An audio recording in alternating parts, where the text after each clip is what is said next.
Hello friends, स्वागत है आप सभी का मेरे यूट्यूब चैनल मोटर टेक्नो में।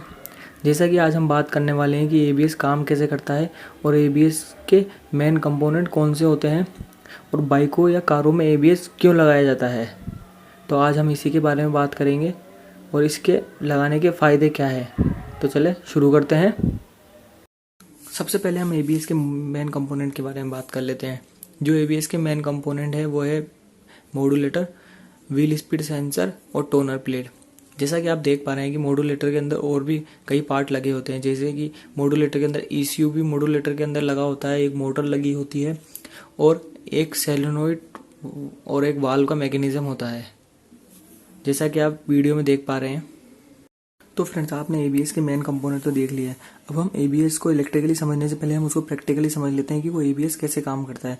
और एबीएस डिस्क ब्रेक पर ही लगाया जाता है, तो हम पहले डिस्क ब्रेक की वर्किंग और एबीएस की वर्किंग समझ लेते हैं कि नॉर्मल डिस्क ब्रेक में और एबीएस में क्या फ़र्क होता है।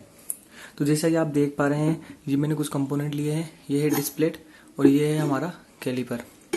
कैलिपर डिस्क प्लेट पे कुछ इस तरीके से लगा होता है, जैसा कि आप देख पा रहे हैं, और इसके बीच में लगे होते हैं डिस्क पैड। तो मैं कैलिपर को तो रख देता हूँ साइड में और डिस्क पैड से ही आपको समझाता हूँ कि कैसे काम करता है ये डिस्क ब्रेक।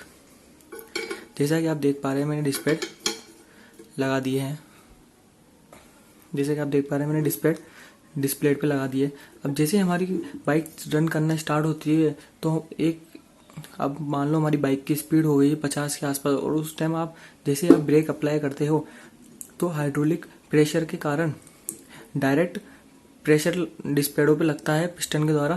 तो डायरेक्ट पिस्टन पे प्रेशर लगता है तो वो हमारी डिस्क प्लेट को लॉक कर देता है। डिस्क प्लेट लॉक होने से हमारा व्हील भी लॉक हो जाता है और उस कंडीशन में हमारी बाइक स्किड होना स्टार्ट हो जाती है।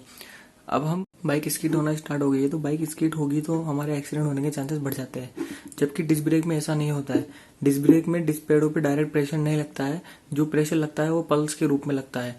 क्योंकि डिस्क ब्रेक इलेक्ट्रिकली कंट्रोल तो होता है बट हाइड्रोलिकली एक्चुएटेड होता है। इस वजह से वो उस प्रेशर को पल्स के रूप में भेजता है, जिससे हमारे डिस्क ब्रेक पल्स के रूप में लगते हैं। मतलब कि जैसा आपने देखा होगा, कभी कभार आप डिस्क ब्रेक को पंपिंग के रूप में चलाते हैं, जैसे पंप करते हो बार बार, उस कंडीशन में चलाते हैं, जैसा कि आपको वीडियो में दिख रहा होगा। उस कंडीशन में, जैसा कि आपको वीडियो में देख पा रहे हो, उस कंडीशन में हम ब्रेक जैसे अप्लाई करते हैं तो हमारी बाइक थोड़ा झटके खा करके रुकती है। मतलब कि हमारे को एक वाइब्रेशन सा महसूस होता है और हमारी बाइक धीरे धीरे करके रुकती है, जिससे हमारी बाइक स्किड स्लिप भी नहीं होती है और हमारी बाइक रुक भी जाती है। तो सेम प्रोसेस एबीएस में अप्लाई होता है। वो बहुत हाई स्पीड पे होता है, मतलब कि हम देख नहीं सकते कि वो कितनी स्पीड से काम कर रहा है, पर वो बहुत हाई स्पीड से काम करता है। वो 1 सेकंड में, मतलब जो आप पंपिंग हाथ से करते हो वही पंपिंग एबीएस करता है 1 सेकंड में 15 से 20 बार।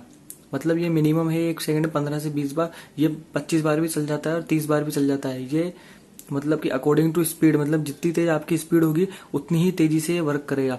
तो अब हम एबीएस को समझ लेते हैं कि एबीएस पंपिंग के रूप में कैसे काम करता है। जैसे ही एबीएस वाली बाइक में आप ब्रेक अप्लाई करते हैं तो डिस्क पैड पे प्रेशर कुछ इस तरीके से लगता है। वो डिस्क पैडों को छोड़ता है पकड़ता है डिस्क प्लेट को। तो जिस कारण से हमारी डिस्क प्लेट कुछ इस तरीके से रुकती है, जैसा कि आपको आवाज सुनाई दे रही है।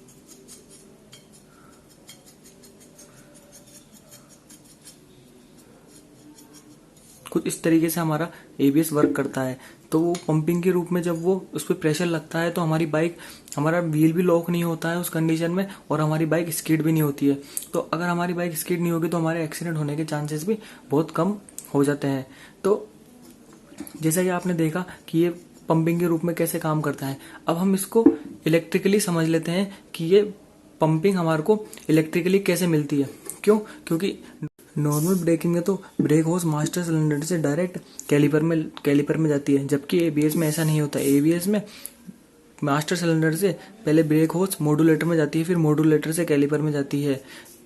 जो मास्टर सिलेंडर से जो पावर आई, मॉड्यूलेटर उस पावर को पल्स के रूप में, मतलब हाइड्रोलिक जो प्रेशर आया उस हाइड्रोलिक प्रेशर को पल्स के रूप में कैलिपर तक भेजता है। जो भी वर्किंग होती है वो हमारी मॉड्यूलेटर के अंदर होती है, क्योंकि जितने भी कंपोनेंट लगे होते हैं सब मॉड्यूलेटर के अंदर लगे होते हैं। मॉड्यूलेटर के अंदर ही एक ईसीयू लगा होता है, एक मोटर लगी होती है, एक एक्चुएटेड और एक वाल्व का मैकेनिज्म होता है, जो उनको एक्चुएटर क्या करता है, उस वाल्वों को खोलता बंद करता है, जिस कारण से हमारा जो प्रेशर है वो पल्स के रूप में कैलिपर तक जाता है।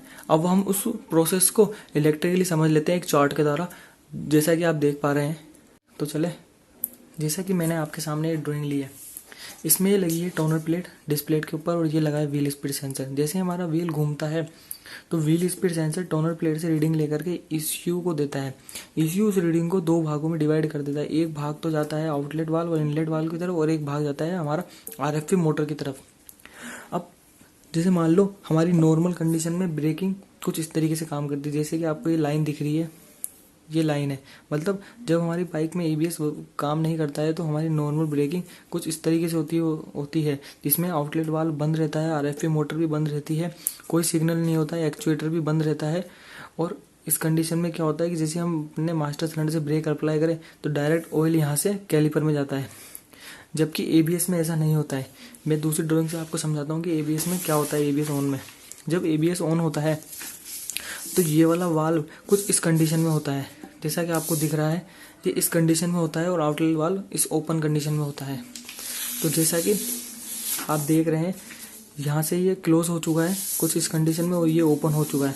तो उस कंडीशन में क्या होता है कि ऑयल यहाँ ना जा करके डायरेक्ट आरएफपी मोटर में जाता है, और आरएफपी मोटर उसको प्रेशराइज करके एक्चुएटर में भेजती है। मतलब ये हमारी मोटर काम कर रही है और ये एक्चुएटर में ऑयल गया, एक्चुएटर उसको प्रेशराइज करके आउटलेट वाल्व से होता हुआ डायरेक्ट कैलिपर में भेजता है। तो यहाँ से हमारा ऑयल डायरेक्ट कैलिपर में आ गया है। पर ये ब्रेकिंग भी अभी पंपिंग ब्रेकिंग की जैसे काम नहीं कर रही। तो पंपिंग ब्रेकिंग की चीज़ें इसको काम कराने के लिए ईसीयू, ये जो ईसीयू लगा है, ये हम outlet valve inlet valve continue pulse के रूप में रीडिंग भेजता रहता है ये टोनर प्लेट से लेकर के। वह मैं आपको समझाऊंगा कि रीडिंग कैसे लेता है। पहले हम इसकी वर्किंग समझ लेते हैं कि आउटलेट वाल्व इनलेट वाल्व को भेजता रहता है। अब आउटलेट वाल्व की कंडीशन कुछ इस तरीके से होती रहती है कि आउटलेट वाल्व जब हम ब्रेक अप्लाई करते हैं तो कभी तो ऑन होता है और कभी ये ऑफ होता है, कभी तो ये आउटलेट वाल्व ओपन होता है और कभी इनलेट वाल्व क्लोज होता है। फिर ये आउटलेट वाल्व क्लोज होता है, फिर ये कुछ इस कंडीशन में आ जाते हैं, मतलब कि ये इनलेट वाल्व ओपन हो जाता है। तो इस कंडीशन में क्यों आते हैं? इस कंडीशन में इसलिए आते हैं ताकि यहाँ पे ऑयल का प्रेशर कुछ पल्स के रूप में आ जाए। मतलब कि बार बार ये इसको पंप करता है तो ये ऑयल पल्स के रूप में कैलिपर तक जाता है। तो कैलिपर तक जाता है तो हमारा ब्रेक, मतलब हमारा व्हील लॉक नहीं होता है और उस कंडीशन में हमारी बाइक स्किड नहीं होती है। पर जो कैलिपर से बचा हुआ ऑयल है वो भी वापस रिटर्न इस लाइन से रिटर्न रिजर्वायर में जाता है। रिजर्वायर जो ये लगा है जिसमें ऑयल भरा होता है उसमें जाता है। ये ऑयल देख रहे हो, ये गैलरी, जब ये वाल्व ओपन हो जाता है तो उस कंडीशन में यहाँ रिजर्वायर में जाता है। ये जो वर्किंग है ये इतनी तेज स्पीड से काम करती है, जैसा कि मैंने आपको बताया था कि ये 1 सेकंड में 15 से 20 बार 30 बार तक चल जाती है। ये कुछ इस तरीके से वर्क करता है बहुत हाई स्पीड पे। बार बार ये वाल्व आउटलेट वाल्व ओपन होता है क्लोज होता है, सेम वैसे ही इनलेट वाल्व ओपन होता है क्लोज होता है, ताकि ये लाइन बंद हो सके और इस यहाँ से वापस रिटर्न ऑयल मास्टर सिलेंडर में जा सके। और ये बार बार बंद चालू ओपन क्लोज क्यों होते हैं वो मैं आपको समझाता हूँ। आपने टोनर प्लेट देखी होगी, टोनर प्लेट पर काफ़ी सारे होल बने होते हैं, कई जगह होल होते हैं, कई जगह मेटल का पार्ट होता है। तो व्हील स्पीड सेंसर में मैग्नेट लगी होती है। तो मैग्नेट क्या करती है, जब उसके सामने होल वाला पार्ट आता है, मतलब कट वाला पार्ट सामने आता है, तब तो वो रीडिंग नहीं लेती। जब जैसे मेटल वाला पार्ट उसके सामने आता है तो वो रीडिंग ले लेती है। तो उस रीडिंग से वो ईसीयू को बताता है कि हमारी बाइक की स्पीड कितनी है। मतलब कि वो बताता है कि बाइक 100 पे चल रही है, 70 पे चल रही है, कितने पे चल रही है, वो ईसीयू को रीडिंग देता है। उस कारण हमारा एबीएस इस तरीके से जो ये वाल्व मैकेनिज्म है इनको ओपन क्लोज करके जो हाइड्रोलिक ऑयल है उसको पल्स के रूप में कैलिपर तक भेजता है, जिससे हमारी ब्रेक लॉक नहीं होते हैं और हमारी बाइक स्किड नहीं होती है। ये हर सरफेस पे काम करता है, चाहे से वो सरफेस मेटल, चाहे से वो सरफेस प्लेन हो या फिर कैसी हो, पानी पड़ा हो सरफेस पे, चाहे कुछ भी हो। तो उस कंडीशन में हमारी बाइक की कंट्रोलिंग भी अच्छी हो जाती है और हमारी बाइक स्किड भी नहीं होती है। अब हम बात कर लेते हैं एबीएस के एडवांटेज, मतलब एबीएस बाइकों में क्यों लगा जाता है। तो फ्रेंड, अब तो आप समझ गए होंगे कि आपकी बाइक में ABS कैसे काम करता है और बाइक में ABS क्यों लगाया जाता है। और अगर आपको ये वीडियो पसंद आया हो तो मुझे कमेंट्स में ज़रूर बताएं और इस वीडियो को लाइक और शेयर करना ना भूलें। और अगर आप मेरे चैनल में नए हैं तो इस चैनल को सब्सक्राइब करना भी ना भूलें। थैंक यू दोस्तों, बाय।